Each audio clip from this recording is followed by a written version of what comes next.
దగ్గర అన్ని ఆధారాలు ఉన్నాయని విచారణ జరిపించండి అని కోరారు.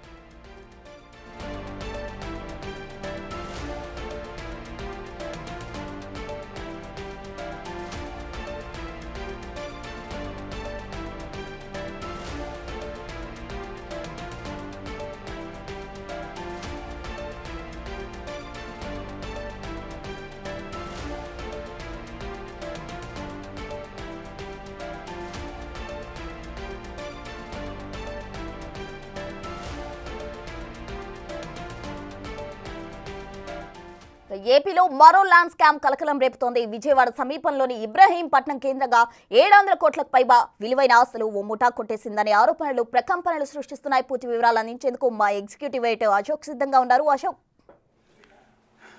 ఇదొక సంచలనం. ఆంధ్రప్రదేశ్లో జరిగిన అంటే జగన్ సీఎంగా ఉన్నప్పుడు సీఎంఓ కేంద్రంగా జరిగిన 700 కోట్ల రూపాయల భూ కుంభకోణం ఇది. దాదాపు ఒక sub registrar, retired sub registrar ఇప్పుడు ఏపీ సీఎం చంద్రబాబు నాయుడికి రాసిన ఒక లేఖ ఆధారంగా ఈ వార్తను మేము రిపీట్ చేస్తూ ఉన్నాము. ఇది మేము కనిపెట్టింది కాదు, లేకపోతే మేము చేస్తున్న ఆరోపణ కాదు. ఇది కేవలం గాంధీనగర్ సబ్ రిజిస్టార్గా, పడమట సబ్ రిజిస్టార్గా, గుణదల సబ్ రిజిస్టార్గా, ఇబ్రహీంపట్నం సబ్ రిజిస్టార్గా, అనేక సబ్ రిజిస్టార్ ఆఫీసులో సబ్ రిజిస్టార్గా పనిచేసిన సింగ్ అనే ధర్మ్ సింగ్ అనే ఒక రిటైర్డ్ సబ్ రిజిస్టార్ చంద్రబాబు నాయుడికి రాసిన లేఖలో ఉన్న సారాంశాన్ని బిగ్ టీవీ ఇవాళ ప్రెజెంట్ చేస్తోంది. ఇది ఆంధ్రప్రదేశ్లో ఇప్పుడు ఒక ప్రకంపనలు సృష్టించే బ్రేకింగ్ అని చెప్పాల్సి ఉంటుంది. ఇది అధికార ప్రతిపక్ష పార్టీల మధ్య మరొకసారి అతిపెద్ద వివాదానికి కూడా ఇది కారణం కాబోతోంది. ఇది విజయవాడలో ఉన్న జనానందరికీ కూడా బాగా noted. Gandhinagar sub registrar Singh అంటే కూడా అందరికీ తెలిసిన వ్యక్తి. సో ఆయన 2023లో రిటైర్డ్ అయ్యారు. 2023లో ఆయన మీద ఏసీబీ కేసు కూడా నమోదు చేసింది. అప్పటి నుంచి అబ్స్కాండింగ్లో ఉన్న సింగ్ ఇవాళ ఏసీబీ అధికారులకి సరెండర్ అయ్యారు. సరెండర్ అయ్యే ముందు ఆయన చంద్రబాబు నాయుడుకి ఒక సంచలనమైన లేఖ రాశారు. ఒక సంచలనమైన 700 కోట్ల భూ కుంభకోణానికి సంబంధించిన ఒక లేఖను రాశారు. ఆయన రాసిన లేఖలో ఆరోపణలు ఎదుర్కొంటుంది ఎవరంటే మాజీ సీఎం జగన్మోహన్ రెడ్డి, ఆయన సతీమణి వైఎస్ భారతీరెడ్డి, అలాగే జగన్మోహన్ రెడ్డి సోదరుడి వరుస అయ్యే వైఎస్ సునీల్ రెడ్డి, అట్లాగే జగన్మోహన్ రెడ్డి గారికి అప్పట్లో పిఏగా పనిచేసిన కేఎన్ఆర్ అంటే కె నాగేశ్వర్ రెడ్డి. సో వీళ్ళందరి మీద కూడా ఆరోపణ చేస్తూ సింగ్ ఈ సంచలనమైన లేఖని చంద్రబాబు నాయుడికి రాశారు. ఆ 700 కోట్ల విలువైన భూములను ఇల్లీగల్గా, చట్ట విరుద్ధంగా, నిబంధనలకు విరుద్ధంగా తన చేత బలవంతంగా రిజిస్ట్రేషన్లు చేయించారనే ఒక సంచలనమైన ఆరోపణని ఈ డాక్యుమెంట్ రూపంలో, ఈ లేఖ రూపంలో చంద్రబాబు నాయుడికి చెప్పి తనకు న్యాయం చేయాలని, ఈ భూ కుంభకోణం పైన విచారణ జరిపించాలని, అప్పుడు తన చేత ఈ భూములన్నింటినీ కూడా రిజిస్ట్రేషన్ చేసిన వారందరి మీద యాక్షన్ తీసుకోవాలని కూడా సబ్ రిజిస్టార్ సింగ్ ఈ లేఖలో సంచలనమైన ఆరోపణలు చేశారు. పర్టికులర్గా ఆయన రాసిన లేఖ ఏంటంటే 2019 సంవత్సరంలో జగన్మోహన్ రెడ్డి ముఖ్యమంత్రి అయిన తర్వాత జగన్మోహన్ రెడ్డి బినామీలుగా చెప్పుకోబడిన వైఎస్ సునీల్ రెడ్డి అంటే వైఎస్ జగన్ సోదరుడు సునీల్ రెడ్డి మరియు జగన్మోహన్ రెడ్డి పిఏగా పనిచేస్తున్న కేఎన్ఆర్ అంటే K Nageshwar Reddy and then Chimakurthi Srikanth అనే వ్యక్తిని నా దగ్గరకు పంపి విశాఖపట్నం, విజయవాడ, రాజమండ్రిలో గల 100 కోట్ల విలువ గల భూములను చీమకుర్తి శ్రీకాంత్, అతని రెండవ భార్య అయిన టీవీ నటి వనం దివ్య అలియాస్ రీతూ చౌదరి అతని కుటుంబ సభ్యుల పేరు మీద రిజిస్టర్ చేయాలని ఒత్తిడి తీసుకొచ్చారు. ఎన్నోసార్లు ఈ పని నేను చేయలేనని, నిబంధనలకు విరుద్ధంగా ఉన్నాయని వారికి విన్నవించుకున్నాను. వారు చెప్పిన రిజిస్ట్రేషన్స్ చేయకపోతే నాపై ఏసీబీ రైడ్ చేయిస్తామని, నీ కుటుంబ సభ్యులను వేధించి డాక్టర్ సుధాకర్ లాగా ఆత్మహత్య చేసుకునేలాగా చేస్తామని చంద్రబాబు నాయుడు అంతటి వారినే తప్పుడు ఏసీబీ కేసులో ఇరికిచ్చాము. ఇక్కడ నోట్ చేసుకోవాల్సిన ఇంపార్టెంట్ పాయింట్, చంద్రబాబు నాయుడు అంతటి వారినే తప్పుడు ఏసీబీ కేసులో ఇరికిచ్చాము. నిన్ను, నీ కుటుంబాన్ని ఇరికించి నీవు కట్టించిన దేవాలయాలు అక్రమాస్తులుగా చూపించి నిన్ను జైలుకు పంపిస్తాము అని బెదిరించి నా చేత కొన్ని 100 కోట్ల విలువైన భూములను రిజిస్టర్ చేయించుకున్నారు. ఈ బెదిరింపుల్లో నా పై అధికారి అయిన ఆడిట్ రిజిస్టార్ కె రామారావు కూడా భాగస్వాముడై ఉన్నాడు. ఈ రామారావు అని ఆయన స్టిల్ ఇప్పటికీ రన్నింగ్లోనే ఉన్నారు. కృష్ణా జిల్లా రిజిస్టార్ అండ్ ఆడిట్ రిజిస్టార్గా పనిచేస్తున్నారు. ఆ రామారావు కూడా భాగస్వామి, ఆయన కూడా నా పైన బెదిరించారు. ఈ చీమకుర్తి శ్రీకాంత్ అనే వ్యక్తి స్వయాన వైఎస్ భారతీరెడ్డి గారి బినామీ అయినందువల్ల కొన్ని వేల కోట్ల రూపాయల భూములు తప్పుడు రిజిస్ట్రేషన్స్ చేయించుకున్నారు. అంతేకాకుండా ఈ భూములకు సంబంధించిన ఆధారాలు నా వద్ద ఉన్నాయి. అంతేకాకుండా నా మీద ఏసీబీ రైడ్ చేయిస్తామని బెదిరించి నా కష్టార్జితమైన నా ఇంటిని తాకట్టు పెట్టించి నా వద్ద నుంచి 30 లక్షలు వసూలు చేశారు. చివరకు ఇంకా భూములు రిజిస్టర్ చేయాలని ఒత్తిడి పెరగడంతో నేను ఇక తప్పుడు రిజిస్ట్రేషన్లు చేయలేను అని చెప్పగా నవంబర్ 17, 2023న నేను ఇంట్లో లేని సమయంలో ఏకదాటిగా నా కూతుళ్ళు, అల్లుళ్ళు, బంధువులు, స్నేహితులు ఇళ్లపైకి ఏసీబీ అధికారులను పంపి వారి కష్టార్జితాన్ని నా ఆస్తులుగా చెప్పి ఒప్పుకోవాలని బెదిరిస్తూ నాపై విజయవాడ ఏసీబీ వారు FIR 05 RAC CIU ఏసీబీ 2023న ఒక కేసు నమోదు చేశారు. అంతేకాకుండా కొల్లూరులో ప్రజా విరాళాలతో నేను నిర్మించిన దేవాలయాల మీద కూడా దాడి చేసి దేవాలయాన్ని కూడా అక్రమాస్తులుగా చూపించి వాటికి సంబంధించిన అన్ని పత్రాలు తీసుకెళ్లారు.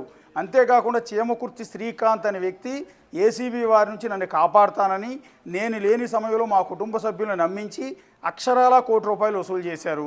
వారు డబ్బు అప్పు చేసి మరీ ఇచ్చారు. నన్ను గోవాలో సబ్ రిజిస్ట్రార్ సింగ్ని నిర్బంధించి హింసించి రావాల్సిన డబ్బు ₹1 కోటి నా కుటుంబ సభ్యుల నుంచి వసూలు చేసి వదిలేశారు.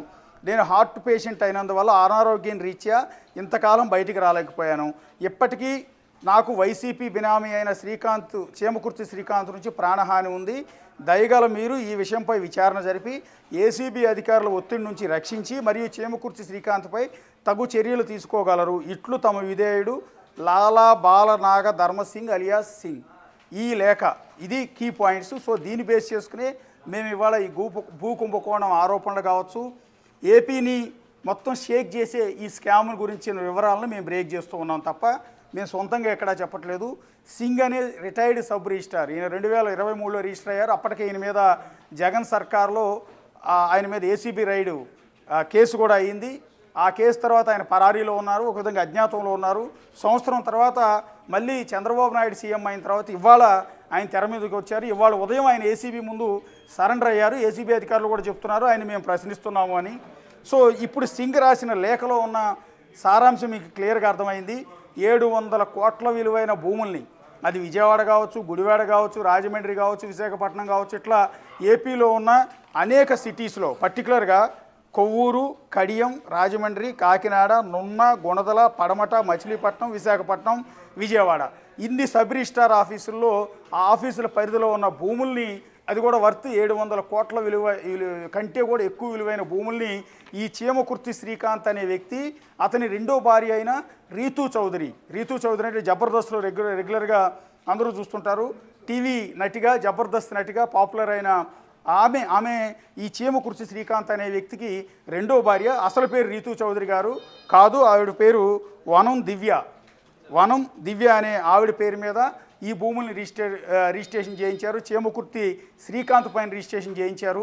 అయితే భూములు రిజిస్ట్రేషన్ చేస్తే స్కామ్ ఏంటి అన్న డౌట్ కూడా చాలామందికి రావచ్చు. ఇందులో క్లియర్గా సింగ్ మెన్షన్ చేసిందంటే ఎవరెవరో ఆస్తులు, ఎల్లారావు, పుల్లారావు, సుబ్బారావు ఆస్తుల్ని చట్టవిరుద్ధంగా చీమకుర్తి శ్రీకాంత్ పేరు మీదకి, ఆయన భార్య రీతూ చౌదరి పేరు మీదకి రిజిస్ట్రేషన్లు చేయాలి అని ఈ సింగ్ పైన ఒత్తిడి తీసుకొచ్చి ఆయన చేత బలవంతంగా ఈ భూములను రిజిస్ట్రేషన్ చేయించారు. అంటే అవతల యజమాని దగ్గర నుంచి వీళ్ళు భూములు కొనుగోలు చేయలేదు, ఇల్లీగల్గా లాక్కోవడం కావచ్చు, అవతల భూ యజమాని బెదిరించి కావచ్చు, లేకపోతే ఆ భూ యజమానికి అసలు తెలియకుండానే వీళ్ళు ఇక్కడ డాక్యుమెంట్లు మొత్తం కూడా మార్చేసి ఈ సింగ్ అనే సబ్ రిజిస్ట్రార్ చేత బెదిరించి ఆయన్ని ఈ చీమకుర్తి శ్రీకాంత్ అండ్ ఆయన భార్య రీతూ చౌదరి పేరు మీద 700 కోట్ల విలువైన భూముల్ని రిజిస్ట్రేషన్ చేశారు అనేది ఇక్కడ క్లియర్గా సింగ్ చెప్తున్నమాట. ఇందులో క్లియర్గా మెన్షన్ చేశారు, చట్టవిరుద్ధంగా నా చేత 100 కోట్ల విలువైన భూముల్ని రిజిస్ట్రేషన్ చేయించారు. ఇది చట్టవిరుద్ధం కాబట్టి, నిబంధనలకు విరుద్ధం కాబట్టి నేను రిజిస్టర్ చేయనని వాళ్ళ చేత ఎన్నిసార్లు బతిమాలకున్నా కూడా వినలేదు, అయినా కూడా నా చేత చేయించారు. ఒక దశకు వచ్చిన తర్వాత నేను ఇక చేయనని చెప్పి బలవంతంగా మొండికేస్తే నన్ను కిడ్నాప్ చేసి గోవాకు తీసుకెళ్ళి అక్కడ బంధించి నా ఫ్యామిలీ నుంచి ₹1 కోటి వసూలు చేశారు వదిలిపెట్టడానికి. అంతేకాకుండా భయభ్రాంతులకు గురి చేశారు. ఆ తర్వాత ఏసీబీ కేసు పెట్టించారు నా మీద. నీవు డాక్టర్ సుధాకర్ అంటే విశాఖపట్నంలో కరోనా టైంలో ప్రభుత్వాన్ని నిలదీసి ఏ విధంగా అయితే చనిపోయారో ఆ డాక్టర్ సుధాకర్ మాదిరిగా నువ్వు కూడా చనిపోయేది చేస్తామని బెదిరించారని. రెండోది కీ పాయింట్ ఏంటంటే చంద్రబాబు నాయుడు అంతటి వారినే ఏసీబీ కేసులో ఇరికిచ్చాము, నిన్ను నీ కుటుంబాన్ని అంటే మేము చెప్పినట్టు ఈ తప్పుడు రిజిస్ట్రేషన్ కనుక చేయకపోతే నీ జీవితాన్ని కూడా నాశనం చేస్తామని అప్పటి జగన్మోహన్ రెడ్డి సోదరుడు వరుస అయ్యే సునీల్ రెడ్డి కావచ్చు, జగన్ గారికి పిఏగా పనిచేసిన కేఎన్ఆర్ అంటే కె నాగేశ్వర రెడ్డి కావచ్చు, వీళ్ళిద్దరూ కూడా స్వయంగా ఈ సబ్ రిజిస్ట్రార్ సింగ్కు ఫోన్ చేసి బెదిరించారు అనేది ఇక్కడ కీలకమైన సారాంశం. అంతేకాదు ఇక్కడ సింగ్ అల్లాటప్పగా ఈ లెటర్ రాయలేదు, ఎందుకంటే ఈ కేసులో అతను కూడా ఇరుక్కుపోయి ఉన్నాడు. తప్పుడు రిజిస్ట్రేషన్ చేసినందుకు కావచ్చు, లేకపోతే జగన్ సీఎంగా ఉన్న సందర్భంలో ఆయన మీద ఫైల్ చేసిన ఏసీబీ కేసు ఆధారంగా ఈయన కూడా అక్యూజ్డే. ఇక్కడ ఇప్పుడు ఈ సంచలన ఆరోపణలు చేసిన సింగ్ కూడా ఒక కేసులో నిందితుడిగానే ఉన్నాడు, ప్రస్తుతం ఏసీబీ అదుపులోనే ఉన్నాడు. ఏసీబీ అధికారులు అతన్ని ప్రశ్నిస్తున్నారు. అయితే ఇతను చంద్రబాబు నాయుడు గారికి ఒక లేఖ రాసిన సందర్భంలో అనేక డాక్యుమెంట్లని కేవలం జగన్ సోదరుడు సునీల్ రెడ్డి పైన, జగన్ సతీమణి భారతీరెడ్డి గారి పైన, జగన్ పిఏ కేఎన్ఆర్ పైన, అలాగే అడ్మిన్ రిజిస్ట్రార్గా పనిచేస్తున్న రామారావు పైన ఉత్తిగా ఆరోపణలు చేయలేదు. ఇది కీలకమైన డాక్యుమెంట్లన్నింటినీ కూడా తీసుకొచ్చి వాటిని సబ్మిట్ చేసి చంద్రబాబు నాయుడుకి పంపారు. ఎక్కడెక్కడ ఇల్లీగల్ రిజిస్ట్రేషన్ చేశాను, ఎవరి పేరు మీద నుంచి ఎవరి పేరు మీదకి ట్రాన్స్ఫర్ అయిందంటూ ఎంటైర్ డాక్యుమెంట్లన్నింటినీ కూడా ఇప్పుడు ఈ సింగ్ డాక్యుమెంట్ల వివరాలతో సహా ఏవైతే రిజిస్ట్రేషన్ అయినా ఈ డాక్యుమెంట్లని కూడా మెన్షన్ చేశారు. ఇది ప్రూఫ్ అనమాట. క్లియర్గా సింగ్ చేసిన ఆరోపణలు అల్లాటప్ప ఆరోపణలు కాదు, తప్పుడు ఆరోపణలు కాదు, ఫేక్ ఆరోపణలు కాదు, నిజమైన ఆరోపణలు అంటానికి సింగ్ ఆ లేఖతో పాటు తాను తప్పుడు రిజిస్ట్రేషన్లు చేసిన ఆ భూములకు సంబంధించిన దస్తావేజులను కూడా జత చేశాడు. ఇదిగో ఇప్పుడు ప్రస్తుతం నేను చూపిస్తున్న ఈ దస్తావేజు ఇది ప్రధానంగా చేమకుర్తి శ్రీకాంత్. ఇప్పుడు ఎవరైతే వైఎస్ భారతీరెడ్డి బినామీ అని చెప్తూ తనను బెదిరించి అతని పేరు మీద తప్పుడు రిజిస్ట్రేషన్ చేయించారని ఆరోపిస్తున్న ఆ చేమకుర్తి శ్రీకాంత్ ఆ భూముల్ని తన భార్య రీతూ చౌదరి, ఇందాక నేను చెప్పిన జబర్దస్త్ నటి రీతూ చౌదరి పేరు మీదకి ట్రాన్స్ఫర్ చేసిన వన్ ఆఫ్ ది ప్రాపర్టీకి సంబంధించిన డాక్యుమెంట్ ఇది. ఇక్కడ క్లియర్గా రీతూ చౌదరి ఫోటోలు రిజిస్ట్రేషన్లో మీరు చూస్తే క్లియర్గా ఇటు చేమకుర్తి శ్రీకాంత్, నువ్వు నా భార్య అయినందువల్ల నా ప్రాపర్టీస్ని నీ పేరు మీదకి బదలాయిస్తున్నాను, జీపీఏ చేస్తున్నాను అని, పవర్ ఆఫ్ అటార్నీ చేస్తున్నాను అంటూ చేమకుర్తి శ్రీకాంత్ స్వయంగా జబర్దస్త్ నటి రీతూ చౌదరి పేరు మీదకి ట్రాన్స్ఫర్ చేసిన భూములకు సంబంధించిన డాక్యుమెంట్ ఇది. ఇందులో మీరు క్లియర్గా చూడొచ్చు, ఇక్కడ రీతూ చౌదరి ఫోటోలు కనపడుతూ ఉంటాయి. ఆమె స్వయంగా రిజిస్ట్రేషన్కి అటెండ్ అయ్యి వేసిన వేలుముద్ర, కుడి చేతి బొట్టన వేలుముద్ర కూడా చూడొచ్చు. కింద ఆ రీతూ చౌదరి భర్త శ్రీకాంత్కి సంబంధించిన వేలుముద్రలు, ఇద్దరు సాక్షులు.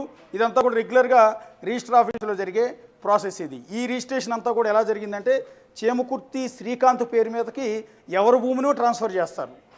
వేరొక వ్యక్తి ఎల్లారావు పుల్లారావు సుబ్బారావు అనే వ్యక్తి ఎవరి భూమినో చట్టవిరుద్ధంగా శ్రీకాంత్ పేరు మీదకి బదలాయిస్తారు. అది ఆ యజమానికి తెలిసి అయి ఉండొచ్చు, లేకపోతే ఆ భూ యజమాని బెదిరించి అయి ఉండొచ్చు, లేకపోతే ఇతర లిటిగేషన్లో ఉన్న భూమిని అయి ఉండొచ్చు. మొత్తం మీద చేమకుర్తి శ్రీకాంత్ పేరు మీదకి ఈ సింగ్ ద్వారా రిజిస్ట్రేషన్ చేయిస్తారు. తర్వాత సింగ్ నుంచి మళ్ళీ అతని పేరు మీద అన్ని భూములు ఉంటే ఇబ్బంది కాబట్టి సింగ్ భార్య అయిన రీతూ చౌదరి పేరు మీదకి ఈ భూముల్ని ట్రాన్స్ఫర్ చేస్తారు. కొన్ని భూములు విచిత్రంగా ఉంటాయి.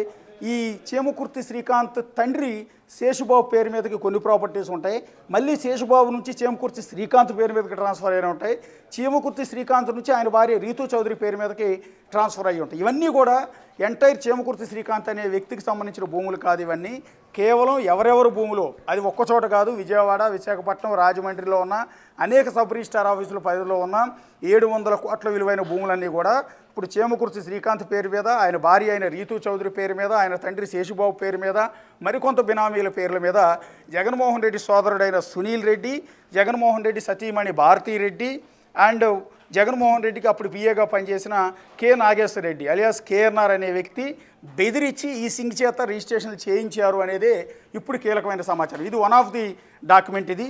ఇక చేమకుర్తి శేషుబాబు అంటే చేమకుర్తి శ్రీకాంత్ తండ్రి చేమకుర్తి శేషుబాబు నుంచి ఆయన కొడుకు చేమకుర్తి శ్రీకాంత్కి బదలాయించిన ఆస్తులు, ఇవి కూడా సింగ్ చేసిన రిజిస్ట్రేషన్లే. సో ఈ డాక్యుమెంట్లన్నింటిని కూడా ప్రస్తుతం ప్రభుత్వం ముందు పెట్టారు.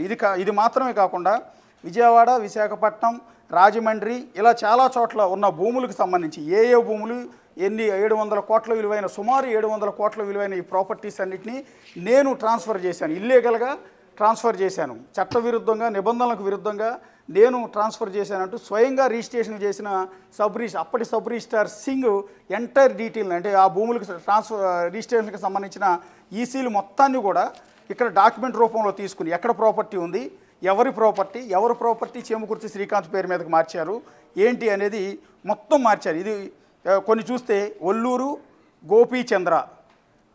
గోపీచంద్ర అనే వ్యక్తి నుంచి భూమిని ఇది బహుశా ఇది వల్లూరు గోపీచంద్ అనే వ్యక్తి నుంచి విజయవాడ సబ్ రిజిస్ట్రార్ ఆఫీస్ పరిధిలో ఇక్కడ వల్లూరు గోపీచంద్ అనే వ్యక్తి నుంచి భూమిని చేమకుర్తి శ్రీకాంత్ పేరు మీద బదలాయించారు. దానికి సంబంధించిన ప్రాపర్టీ, అది ఇల్లు కావచ్చు, ఖాళీ స్థలం కావచ్చు, అపార్ట్మెంట్ కావచ్చు, ఇతర వాల్యుబుల్ ప్రాపర్టీ కావచ్చు, ఎంటైర్ ప్రాపర్టీకి సంబంధించిన ఈసీలు మొత్తాన్ని కూడా ప్రింట్అవుట్ తీశాడు. 700 కోట్లకు పైగా విలువైన ఆ ప్రాపర్టీస్ ఏవైతే ఇల్లీగల్గా రిజిస్ట్రేషన్ చేశానో, ఏవైతే జగన్మోహన్ రెడ్డి సోదరుడు సునీల్ రెడ్డి అండ్ ఆయన పిఏ కేఎన్ఆర్ ఇచ్చిన ఆదేశాలతో చేసిన బెదిరింపులతో ఇల్లీగల్గా రిజిస్ట్రేషన్ చేశాను, ఆ ప్రాపర్టీస్ అన్నిటికి సంబంధించిన డాక్యుమెంట్లని వాటి ఈసీలతో సహా సబ్ రిజిస్ట్రార్ కాబట్టి అవన్నీ కూడా మొత్తం ప్రింట్అవుట్స్ తీసి వాటిని పీడిఎఫ్ రూపంలో చంద్రబాబు నాయుడుకి పంపారు. ఇక్కడ తాడేపల్లి సుబ్బారావు అనే వ్యక్తి, ఇది కూడా విజయవాడలో ఉన్న ఒక ప్రాపర్టీ, తాడేపల్లి సుబ్బారావు అనే వ్యక్తి నుంచి చేమకుర్తి శ్రీకాంత్కి బదనం అయింది. అట్లాగే రంగారావు చిమ్మిరి అనే వ్యక్తి నుంచి చేమకుర్తి శ్రీకాంత్కి మరొక ప్రాపర్టీ విజయవాడలో ఇక్కడ బదలాయించడం అనేది జరిగింది. సో మొత్తం ఆ ప్రాపర్టీ కాస్ట్ ఎంత, ఎన్ని కోట్ల విలువ అయి ఉంటుంది, ఎన్ని లక్షల విలువ అయి ఉంటుంది, ఎన్ని గజాల భూమి, ఎన్ని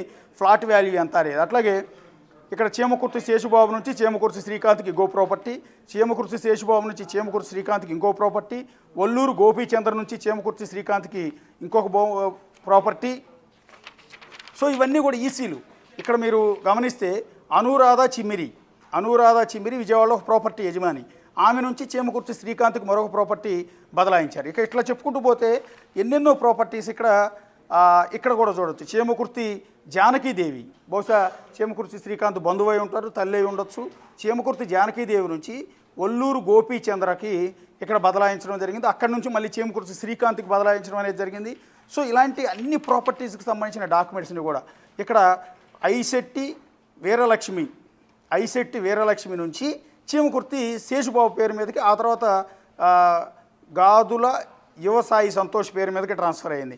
అట్లాగే ఐశెట్టి వీరలక్ష్మి నుంచి చేమకుర్తి శేషుబాబు పేరు మీదకి, అంటే చేమకుర్తి శ్రీకాంత్ తండ్రి పేరు మీదకి ట్రాన్స్ఫర్ అయింది. అట్లాగే ఇట్లా చెప్పుకుంటూ ప్రతి ప్రాపర్టీ, ఒకటి కాదు రెండు కాదు, 700 కోట్ల విలువైన ప్రాపర్టీస్కి సంబంధించిన ఇవన్నీ కూడా వీళ్ళ పేరు మీద ఇల్లీగల్గా ట్రాన్స్ఫర్ అయ్యాయి. అయితే 700 కోట్ల విలువైన ప్రాపర్టీస్ ఎంటైర్ డాక్యుమెంట్స్తో సహా ఇక్కడ అన్ని సబ్ రిజిస్ట్రార్ ఆఫీసులో ఈ విధంగా ఇల్లీగల్గా ట్రాన్స్ఫర్ అయితే ఆ భూముల యజమానులు ఎందుకు కంప్లైంట్ ఇవ్వలేదన్న ఆరోపణ కూడా బయటికి రావచ్చు. అసలు ఈ రిజిస్ట్రేషన్లు వాళ్ళకి తెలిసి జరిగాయా, వాళ్ళు భయపెట్టి చేయించారా, అసలు వాళ్ళకి తెలియకుండానే ఈ సబ్ రిజిస్ట్రారే రిజిస్ట్రేషన్ చేశాడు? ఎందుకంటే అతను ఇచ్చిన కంప్లైంట్ లెటర్లో క్లియర్గా రాసింది ఏంటంటే, చట్టవిరుద్ధంగా నేను రిజిస్ట్రేషన్లు చేశాను, 100 కోట్ల విలువైన ప్రాపర్టీస్ చేశాను, అంతటితో సరిపోలేదు, ఇంకా చాలా ప్రాపర్టీస్ని ఇల్లీగల్గా చేయమంటూ ఉన్నారు. సో ఆ తరుణంలో ఇది ఫ్యూచర్లో నాకు ఇబ్బంది అవుతుంది, ఇలాంటి ఇల్లీగల్ పనులు నేను చేయలేను అంటూ నేను తప్పుకున్నాను కాబట్టి నా మీద ఏసీబీ కేసు ఫైల్ చేసి ఇబ్బంది పెట్టారు. నేను గుంటూరు జిల్లా కొల్లూరులో ఒక టెంపుల్ కడితే, అది ప్రజల విరాళాలతో టెంపుల్ కడితే ఆ టెంపుల్ని ఇల్లీగల్ అక్రమాస్తులతోనే కట్టాను అన్నట్టుగా నా మీద క్రియేట్ చేశారు. దానికి సంబంధించిన డాక్యుమెంట్లన్నీ కలెక్ట్ చేసుకెళ్ళిపోయారు, నా మీద సంతకాలు పెట్టించారు. గోవాకి కిడ్నాప్ చేసి తీసుకెళ్ళి గోవాలో ఒక చోట బంధించి నన్ను చిత్రహింసలు పెట్టారు, అంటే కొట్టారు. నా భార్య పిల్లల నుంచి ₹1 కోటి వసూలు చేశారు అంటూ మొత్తం అప్పుడు జరిగిన దుర్మార్గాలు మొత్తాన్ని కూడా ఇప్పుడు అప్పటి retired sub registrar Dharam Singh అనే వ్యక్తి మొత్తం చంద్రబాబు నాయుడుకి వివరించే ప్రయత్నం చేశాడు. ప్రస్తుతం సింగ్ 63 ఏళ్ల వయసు, ఆయన రిటైర్డ్ అయ్యాడు. సో ఆల్రెడీ ఏసీబీ కేసు ఉంది. బహుశా ఏసీబీ కేసులో ఆయన ఇంతకుముందు సస్పెండ్ కూడా అయినట్టున్నాడు లాస్ట్ పీరియడ్లో, రిటైర్డ్ అయ్యక ముందు. సో ప్రస్తుతం ఆయన్ని ఏసీబీ అధికారులు అదుపులోకి తీసుకుని ప్రశ్నిస్తూ ఉన్నారు. సో ఇప్పుడు సింగ్ ఇచ్చిన ఈ డాక్యుమెంట్లు, చాలా డాక్యుమెంట్లు ఉన్నాయి, అన్నీ చూపించాలంటే 1 గంట సేపు అవుతుంది. సో ఈ డాక్యుమెంట్లు మొత్తాన్ని కూడా, ఈ డాక్యుమెంట్లో ఉన్న ప్రాపర్టీస్ అన్నీ ఇప్పుడు ఏదైతే ల్యాండ్ సర్వే నెంబర్తో సహా ఏరియాతో సహా ఎంటైర్ డీటెయిల్స్ అన్నీ కూడా ఈసీల్లో మొత్తం క్లియర్గా వచ్చాయి. అన్నీ కూడా చేమకుర్తి శేషుబాబు, చేమకుర్తి శ్రీకాంత్ భార్య ఈ రీతు చౌదరి పేరు మీదే రిజిస్టర్ అయినట్టుగా ఎంటైర్ డాక్యుమెంట్స్ అన్నీ కూడా ఉన్నాయి. కాబట్టి సో వీటన్నిటి వివరాలు కావాలి అంటూ ఆంధ్రప్రదేశ్లో ఉన్న అన్ని సబ్ రిజిస్ట్రార్ ఆఫీసులకు కూడా ప్రస్తుతం అధికారులు, ఏదైతే సింగి చేసిన ఆరోపణ, సింగ్ చంద్రబాబు నాయుడుకి రాసిన ఫిర్యాదు లేఖ ఆధారంగా అన్ని సబ్ రిజిస్ట్రార్ కార్యాలయాలకు కూడా ప్రస్తుతం అధికారులు ఒక లేఖ రాశారు. సో వాళ్ళ నుంచి డీటెయిల్స్ అన్నీ కూడా ఏసీబీ గ్యాదర్ చేస్తోంది. సో అతిపెద్ద స్కామ్కి సంబంధించిన ఈ వ్యవహారాన్ని ఇప్పుడు రిటైర్డ్ సబ్ రిజిస్ట్రార్ సింగ్ వెలుగులోకి తీసుకొచ్చారు. బహుశా ఈ రిజిస్ట్రేషన్స్ అన్నీ ఇల్లీగల్ అని తెలిసి కూడా ఉద్యోగ బాధ్యతలు సరిగా నిర్వర్తించకుండా ఇల్లీగల్గా రిజిస్ట్రేషన్ చేసినందుకు సింగ్ మీద కూడా కేసు నమోదయ్యే అవకాశం ఉంటుంది.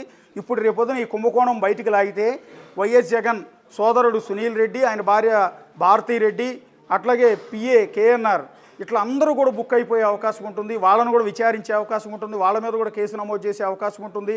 సో వీటితో పాటు ఇంకా అవసరమైతే సింగ్ కనుక కేసు పెడితే అతని మీద సింగ్ని కిడ్నాప్ చేసినందుకు, సింగ్ని హింసించినందుకు, వాడి చేత చట్టవిరుద్ధంగా రిజిస్ట్రేషన్ చేయించినందుకు సో వీళ్ళందరి మీద కూడా కేసులు ఫైల్ అయ్యే అవకాశం ఉంటుంది ఒకవేళ ప్రభుత్వం కనుక చాలా సీరియస్గా తీసుకుంటుంది. ఇప్పుడు ఎంటైర్ డాక్యుమెంట్లతో సహా ఈ తప్పుడు రిజిస్ట్రేషన్కి సంబంధించిన వ్యవహారాన్ని సింగ్ వెలుగులోకి తీసుకొచ్చారు. కాబట్టి ఇప్పుడు ఈ డాక్యుమెంట్లో ఉన్న అసలు భూ యజమానులు ఎవరైతే ఉన్నారో, అంటే ఇల్లీగల్గా ఆ భూముల్ని వాళ్ళకి తెలియకుండా చీమకుర్తి శ్రీకాంత్ పేరు మీదకి, రీతు చౌదరి పేరు మీదకి ట్రాన్స్ఫర్ అయ్యాయో అసలు భూ యజమానులు, ఆ ప్రాపర్టీ యజమానులు ఎవరైతే ఉంటారో వాళ్ళు ఇప్పుడు బయటకు వచ్చే అవకాశం ఉంటుంది. ఇది నా ప్రాపర్టీ అని వాళ్ళు కనుక కంప్లైంట్ ఇస్తే, నా భూమిని నాకు తెలియకుండా రిజిస్ట్రేషన్ చేసుకున్నారనో, నా అపార్ట్మెంట్ని నాకు తెలియకుండానే వీళ్ళు చీమకుర్తి శ్రీకాంత్ పేరు మీదకి ట్రాన్స్ఫర్ చేశారని వాళ్ళు కనుక కేసు పెడితే ఇది ఇంకా పెద్ద వ్యవహారంగా ముదిరే అవకాశం ఉంటుంది. గవర్నమెంట్ కూడా దీని మీద సీరియస్గా విచారణ జరిపించే అవకాశం ఉంటుంది. ఇక దీంతోపాటు ఈ కేసులో ఆరోపణలు ఎదుర్కొంటున్న రీతూ చౌదరి, ఇందాక నుంచి మనం అనుకుంటున్నాం చీమకుర్తి శ్రీకాంత్ భార్య రీతూ చౌదరి